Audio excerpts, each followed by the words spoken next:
sur le terrain, pour citer quelques réalités. Mais il n'y a pas d'électricité à travers les Congos. Oui, il va se justifier qu'il n'y a pas que lui, même Mobutu a fait 30 ans, il n'a pas réalisé cela. Mais lui a fait 16 ans. Je pense qu'il a un rôle rectificatif à jouer et n'est pas toujours se soustraire en prétextant l'échec de Mobutu ou des gouvernements qui lui ont précédé. Et parmi les géants de l'hydrographie mondiale. La sécurité du territoire est loin d'être sécurisée, malgré tout ce que Mende et les autres nous disent que non, ils ont remporté une victoire sur les rebelles. Quels sont ces rebelles? La scolarité ou la scolarisation de nos enfants, de l'école primaire jusqu'à l'université. Mais les enseignants ne sont pas payés. Ce sont les pauvres paysans, les populations, et même des pauvres fonctionnaires qui ne touchent presque rien, qui se mettent à payer les salaires des enseignants, alors qu'il y a un État qui devait le faire. Quand on construit un seul hôpital à Kinshasa, on doit faire des bruits, l'hôpital de référence. Mais tout le monde n'ira pas à Kinshasa pour se faire soigner quand on tombe malade. Si Kagame tombe aujourd'hui, mais lui aussi tombe. Il ne joue que le rôle d'un proconsul du Rwanda au pays. Mais on devait mettre fin aux aventures de l'ONU chez nous. On n'a pas besoin de l'ONU chez nous.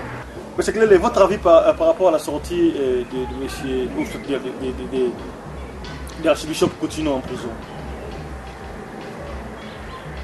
Je n'ai pas besoin de lui. Ça peut influencer quelque chose de l'opposition? Je n'ai pas besoin de lui. Et le Congo n'a pas besoin de Coutinho. Ah bon? Oui, le Congo n'a pas besoin. Il ne représente rien politiquement et socialement. Lui, il est dans les lots des pasteurs. Il ne vaut rien.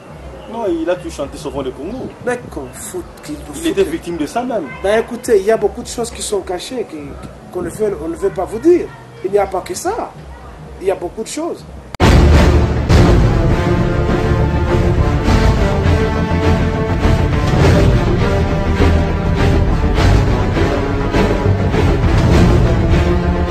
Bandeko batali mbote na bino bisika nyonso bozwami bozolanda magazine d'information générale otobenga bongo lokolo plus sur www.rdcongoinfo.com. Mais tobosani te pe lisusu ba partenaire na biso lokola ba Congo ya sika et pas ya Maurice Premier l'homme du Scandinavie kuna pe botalaka bongo lokolo plus.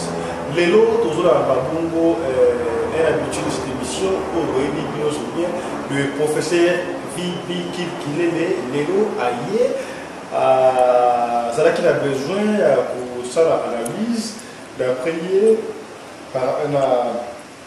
par rapport au discours à chef de l'État, il y a la République démocratique du Congo sur l'excellence Joseph Kabila Kabange na ONU. Oui, discours du président Kabila na ONU.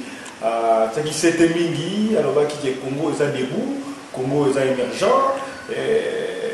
Va soutenir le Congo, commence à démontrer comment est-ce que l'ONU est négligent par rapport à la menace pour les mais s'il y a un problème quelque part, l'Asie, tout le pays, l'ONU interviendra rapidement par rapport à Congo, rapidement. Tout l'interview là, propos Oyo invité à Zodoba, ça n'engage que lui, ça n'engage pas nous, puisque nous donnons la liberté d'expression à tout le monde, nous avons besoin. Suivez plutôt l'interview qu'il nous a accordé, M. Kilele, c'était dans sa résidence. Nous avons dans la résidence taillée, nous vous retrouvons juste après pour conclure cette émission.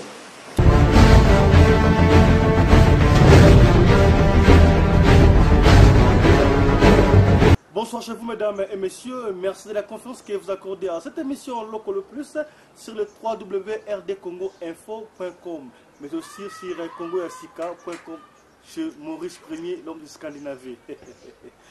Pour tous ceux qui me connaissent, j'en suis très flatté. Si vous ne me connaissez pas, sachez que je m'appelle Fiston Pelé de Tata SEDEC. Et comme vous le savez, mesdames et messieurs, là, il y a quelques temps passé, le président de la République démocratique du Congo, son Excellence Joseph Kabila Kabange, est allé à l'ONU où il a prononcé un discours avec qui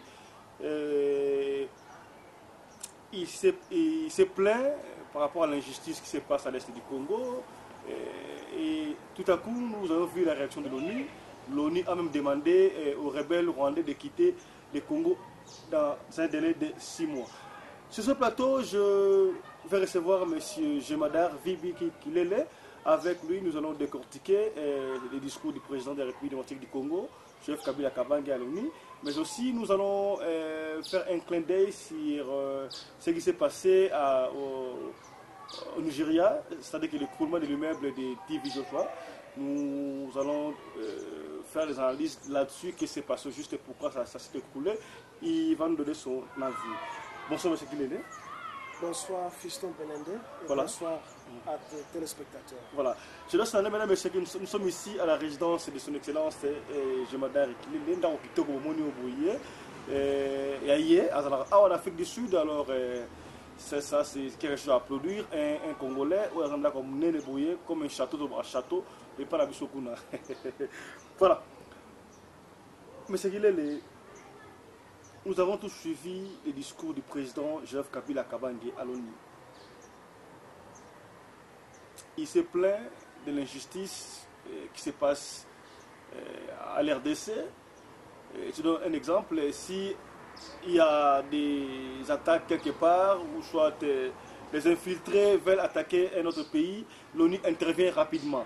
Mais chez les Congolais, c'est comme si l'ONU ne fait pas un clin d'œil là-bas. Tout à coup, après son discours, l'ONU a réagi. C'est quoi votre analyse par rapport à ça? Merci, monsieur Fiston, et très chers compatriotes et tout autre téléspectateurs. Les discours de Hippolyte Kajambere Kanambe, du haut de la tribune des Nations Unies, est une masturbation politique.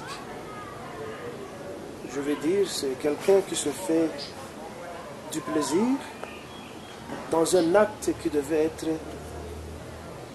une copulation. Ça signifie on partage le plaisir avec quelqu'un d'autre. Par cela, je veux dire que lui a le plaisir d'être président et de mentir aux Congolais et à la communauté internationale qui est sa complice en même temps, pendant que les Congolais, qui devaient être le partenaire, est absent de cette autoréjouissance que lui-même est allé présenter à la communauté internationale.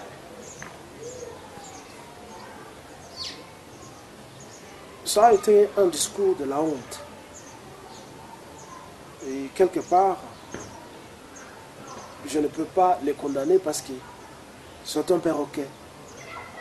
Il ne comprend pas ce qu'il dit. On se demande qui sont ces gens qui rédigent ces discours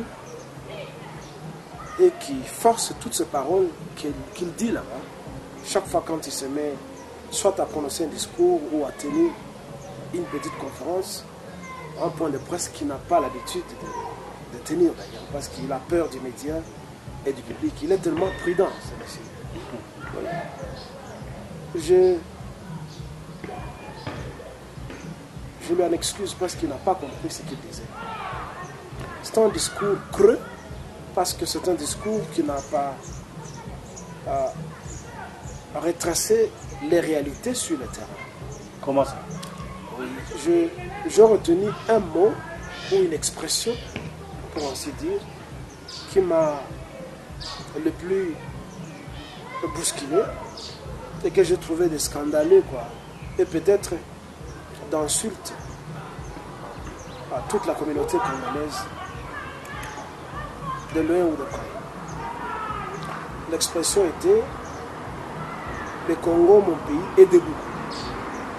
Le Congo est debout. Et du coup, la même soirée, dans toutes les stations de télévision et de la radio, peut-être dans les journaux également, je n'ai pas lu les journaux, mais les stations de télévision du Congo, qui sont affiliées d'ailleurs à sa station nationale, ont repris, ont relayé cette expression directement, les Congo est debout. Même avant les demi-finales des sports de la Coupe d'Afrique des clubs champions, ben, c'est tout le monde qui commençait à dire non, le Congo est debout, nous allons gagner. Mais le Congo est debout comment? Comment il sait que le Congo est debout? Si le Congo est debout, alors c'est lui qui l'a mis par terre. Comment peut-il dire que le Congo est debout quand les réalités sur le terrain les contredisent? Et quelles sont ces réalités? Je vais y venir. Le but de la bonne gouvernance, c'est d'abord la satisfaction de biens matériels de la population, si pas de tout le monde, de lui également. J'ai bien dit au début qu'il fait la masturbation, lui-même est satisfait pendant que la population congolaise n'est pas satisfaite. Je disais donc que le but de la gouvernance, la bonne gouvernance, c'est la satisfaction de biens matériels d'abord des citoyens d'un pays.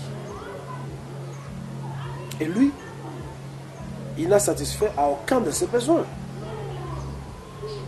sur le terrain, pour citer quelques réalités. Mais il n'y a pas d'électricité à travers les Congos. Oui, il va se justifier qu'il n'y a pas que lui, même Mobutu a fait 30 ans, il n'a pas réalisé cela. Mais lui a fait 16 ans. Je pense qu'il a un rôle rectificatif à jouer et n'est pas toujours se soustraire en prétextant l'échec de Mobutu ou de gouvernements qui lui ont précédé. La population n'a pas accès à l'eau potable. Il n'y a pas de système d'adduction d'eau potable, alors que le Congo est parmi les géants de l'hydrographie mondiale. La sécurité du territoire est loin d'être sécurisée, malgré tout ce que Mende et les autres nous disent que non. Ils ont remporté une victoire sur les rebelles. Quels sont ces rebelles? Depuis quand quelqu'un peut remporter une victoire sur soi-même? Parce que les rebelles de M23 et le reste, ce sont des fabrications de ce même Hippolyte Kajambere Karambe et la communauté internationale. Comment est-ce qu'on peut remporter la victoire sur soi-même? La scolarité ou la scolarisation de nos enfants, de l'école primaire jusqu'à l'université. Mais les enseignants ne sont pas payés. Ce sont les pauvres paysans des populations et même des pauvres fonctionnaires qui ne touchent presque rien, qui se mettent à payer les salaires des enseignants, alors qu'il y a un État qui devait le faire. Comment voulez-vous qu'il y ait un enseignement décent si la conscience de l'enseignant n'est pas satisfaite, n'est pas tranquille?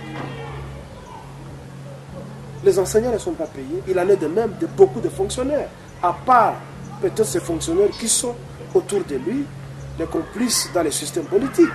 Que dire d'ailleurs, qui se sont peut-être reconvertis en mafia, ceux-là qui sont dans, par exemple dans l'immigration, qui sont au niveau des frontières, à la douane, ils ne vivent que de la mafia.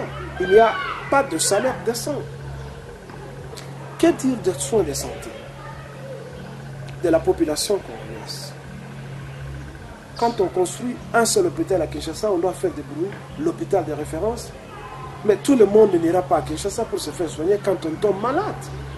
Non, il y a réhabilitation de tous les hôpitaux du pays. Ben écoutez, c'est un vocabulaire que je ne veux plus qu'on utilise. Comment un gouvernement ne peut être qu'un gouvernement de réhabilitation des infrastructures préexistantes? Oui, mais M. Kilele, avant de construire, il faut d'abord réhabiliter ce que vous avez trouvé, et ça c'est normal. Même si vous achetez une maison.